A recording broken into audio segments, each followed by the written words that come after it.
Hey guys, so welcome back to my channel. If you're new here, thanks so much for stopping by. My name is Joyce and I share videos about planners, and one of my favorite planners that I've been using over the last year or so is a Stalogy. And for those of you who are familiar with my Instagram, you guys have seen so many pictures of my Stalogy over the last year or so and have given me so much positive feedback about it. So I thought today I'd make a video to help all of us, including myself, choose a Stalogy to use for 2020 and walk through the steps that I take to set one up each year.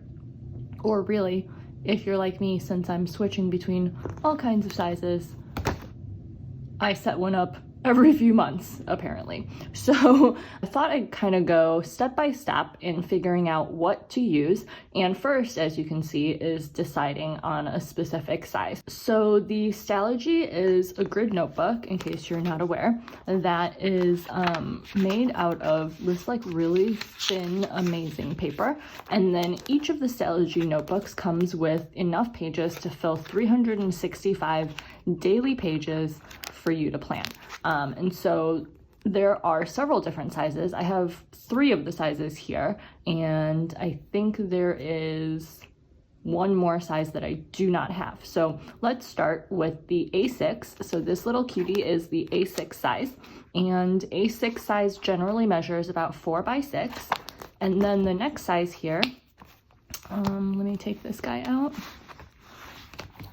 is the B6. And this measures about 5 by 7.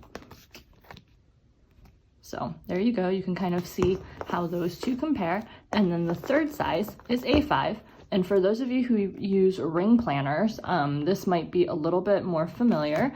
A5 is kind of like, I would say 5 by 8 by 8.3 if you want to get real specific. So approximately 5 by 8, similar to the size of half a sheet of paper, but a little bit wider. So between these 3 Stalogies, you do have a couple different options. If you go to the A5 size, this also comes in a half-year version. Let me take this out so you can see.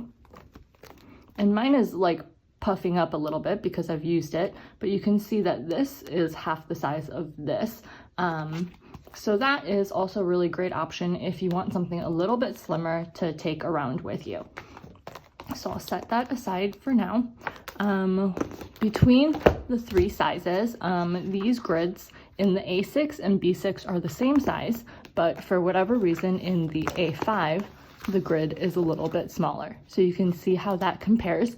I believe the reason for the grid being smaller here is so that you can have a 24-hour timeline along the side.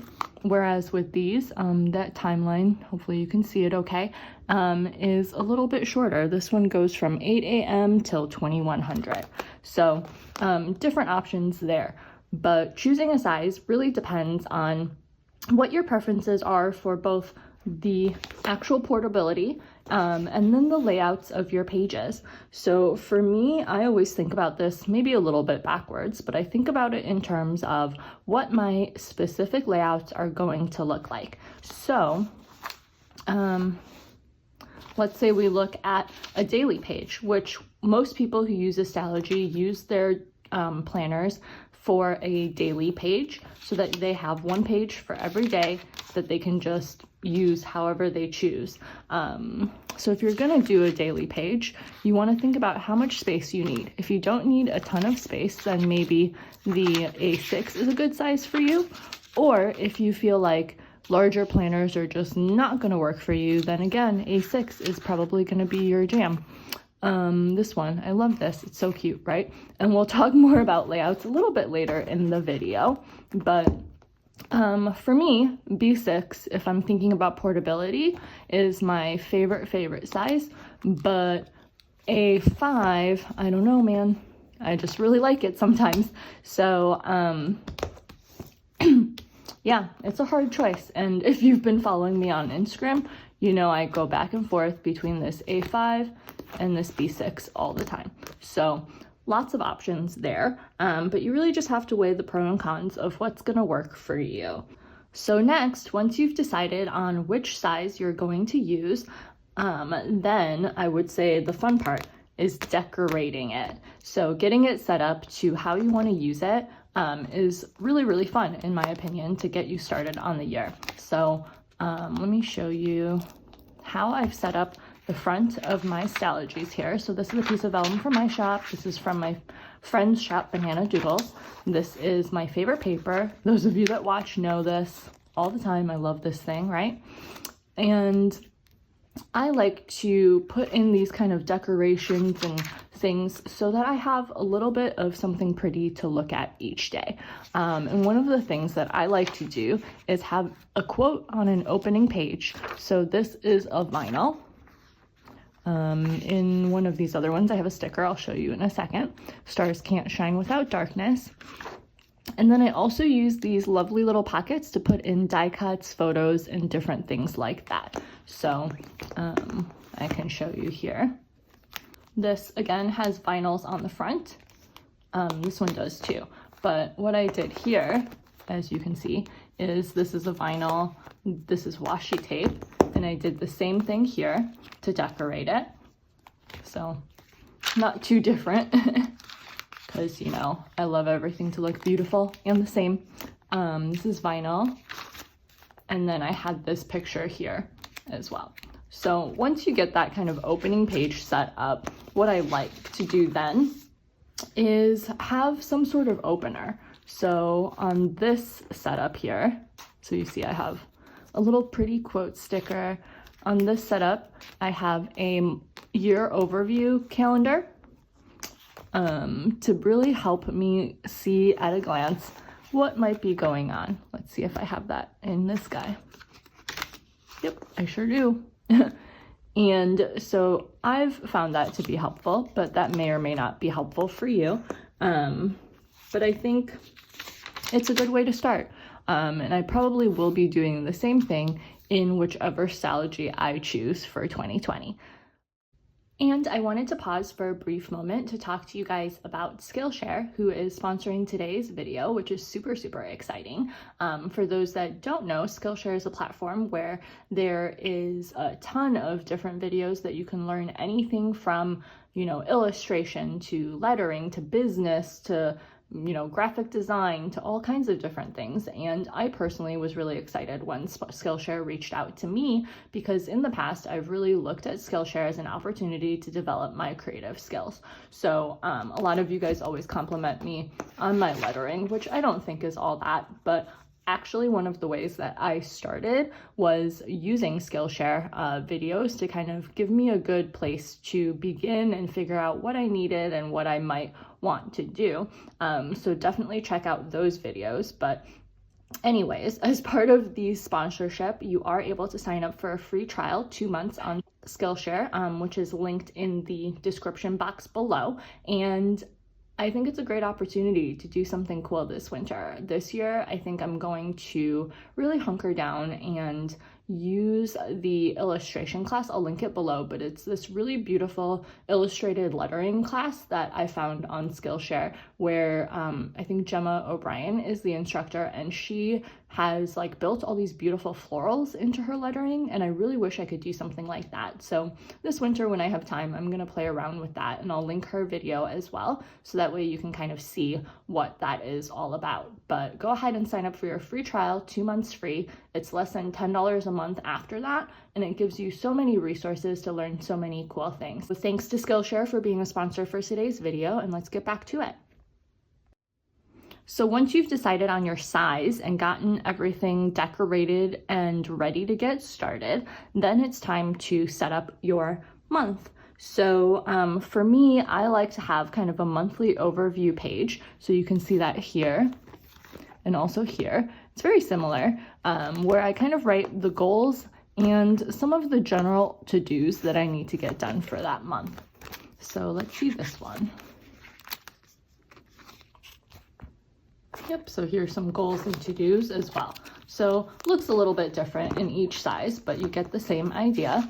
And then depending on where things are and what I'm in the mood for at that time, I then create a habit tracker. So you can see here, I think I've done a habit tracker in all 3 sizes. Let's see.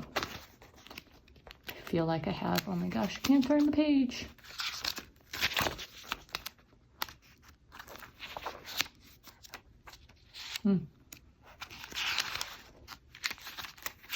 Nope, maybe not. So anyways, I've done habit trackers in A5 and B6, and some months I like to keep up with it, and other months not so much. And in some cases, I've tipped in a monthly insert, but if you look at this month, for example, I drew it myself. So you have a lot of different options there. If you're not really into drawing or don't think you can go into that kind of bullet journal style, then you definitely can glue in or tip in the inserts like you did here. So I just did washi tape along the side here to get that to stay in the book. So lots of options to get your month started, but let's go back to another month so we can take a peek at it. I like to have a theme to start the month. So this month, I love these kinds of florals. In the summer, I love this tropical floral vellum. So both of these are from my shop. And I think it's a great way to set yourself up with some color and something minimal for your planner. And for me, it's easier because otherwise I get so stuck on like what decorative things to do and how to decorate it and what do I do. If I just have this one color theme, then I can carry that through the entire month and use corresponding stickers or highlighters or markers or what have you. So yeah, for the beginning of each month, again, that overview page. And then in some months, I don't really do much else, but here, what I've been really liking to do lately is having the habits and a spending tracker. And now that may change for you depending on what kinds of things that you need for your sections to get your planner started. Really, it's all up to you because you can do anything you want with this. But if you were doing more bullet journal style, you could definitely do more layouts and spreads to track different things that you need to track throughout the month.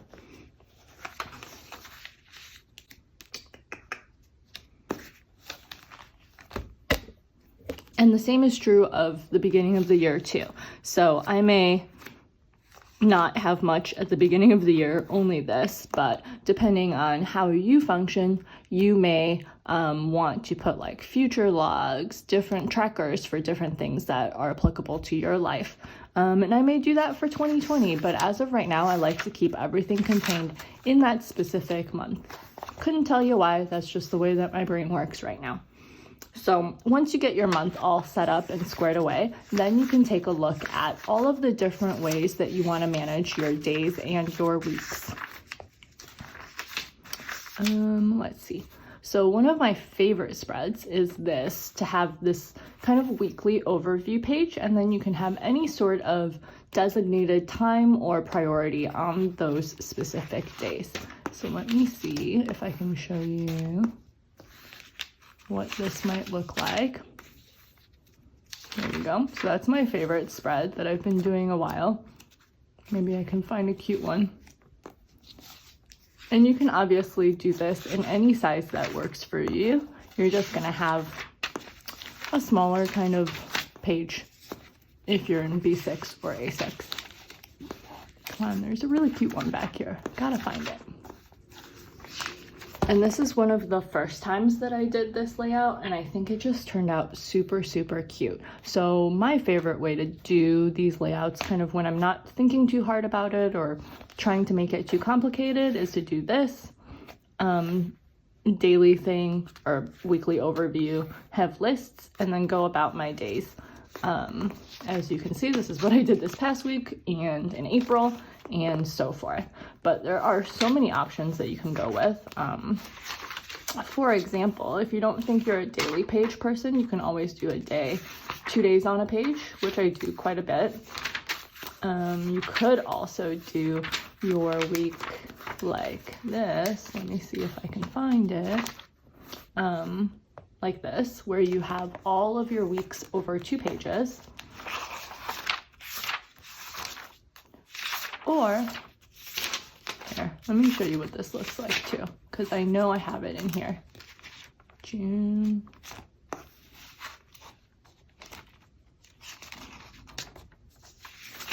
Probably in May.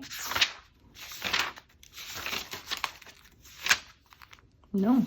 You could do your week on one page like this, which I've seen in B6, which looks super cute as well. And then another one that I like is to do your week on 4 pages.